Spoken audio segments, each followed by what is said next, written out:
Said Veil, raising his Narthesium gauntlet to the affected areas. It will not impact the implantation. Akari met his brother's gaze as he refused him. Akari turned his eyes back to the ceiling. He answered in Nagrakali. Those born of terror became increasingly outnumbered. The apothecary looked to Corrit and stepped aside as the Techmarine took his place, the specialized tools of his back-mounted servo arms thrumming as they came online. Leon's aura, where a clinical calm permeated Corrit's. "Are you prepared?" asked Corrit, his voice harshened by the grill of his snarling crimson helm. Ayakari closed his eyes, took a slow breath, and then opened them. "Bring forth the hammer, my brother." Veon affixed his helm in place with a soft snap of magnetizing seals. He turned to one of the tables surrounding the surgical slab, passing over the trays of neatly arranged instruments before stopping before an armored box slightly larger than a legionary's head. Applying gene code samples and disabling the array of security failsafes, ensuring the contents arrived upon the hound's tooth without any chance of being tampered with. Focus in Ayakari's second sight as he made ready for the first incision. A beam of emerald light leapt out from the cluster of lenses on the left side of Corrit's helm, perfectly aligning the movement of his foremost servo arms to the path of the targeting laser as it settled over the librarian's brow. "We shall now..." By a migraine grind, as the monomolecular cutting blade sliced its way through gen-enhanced muscle and ate into the World Eater's reinforced skull.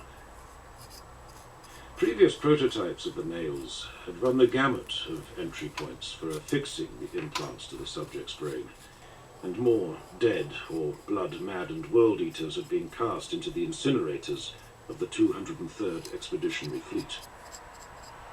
The iteration being tested on Ayakari so quickly he hadn't even had a chance to cry out in pain. Ayakari watched his brother's warp itself, as 9315 form, orbiting the planet, framed within a wordless melange of senses, evoking union and exchange. Thus interpreted and codified, the meeting ground was decided. The delegation of World Eaters arrived on the platform via Stormbird insertion. Despite being capable of rapidly delivering a strike force of 50 legionaries into the heart of even the fiercest of combat zones, in this instance only 6 before the Space Marines, for a kilometre in every direction. The distant light of the system's star reflected from their armour of clean marble and oceanic blue, disturbing the dust of ages crystallized by ice. The foremost of their number strode forth with the assured stride, whatever might lie before him, a master of war who had been born to deliver conquest.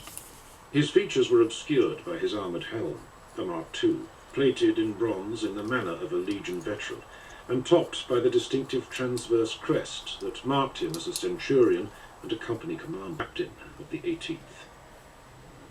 It was the cloak he wore, the simple raiment of flexible iron thread, its bronze, cream, and midnight blue hues now clashing against the new colours that marked the warriors who had been reborn as the Eaters of Worlds. Majo did not present it to him directly, following the conquest of the Volskeon cybermancy, where Majo had led the 18th Company into the teeth of the fiercest fighting in support of a beleaguered force of his brother warhounds.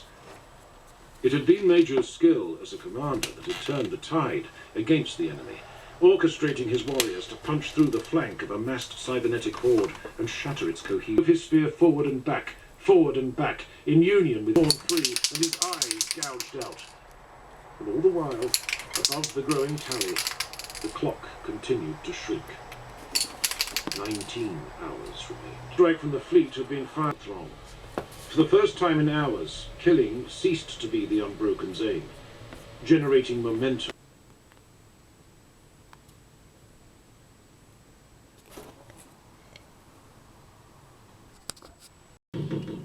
The infinite and the divine, the fire.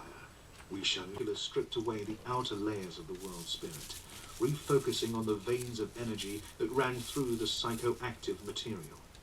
Arcane power pulsed to and fro in a circulatory system, racing.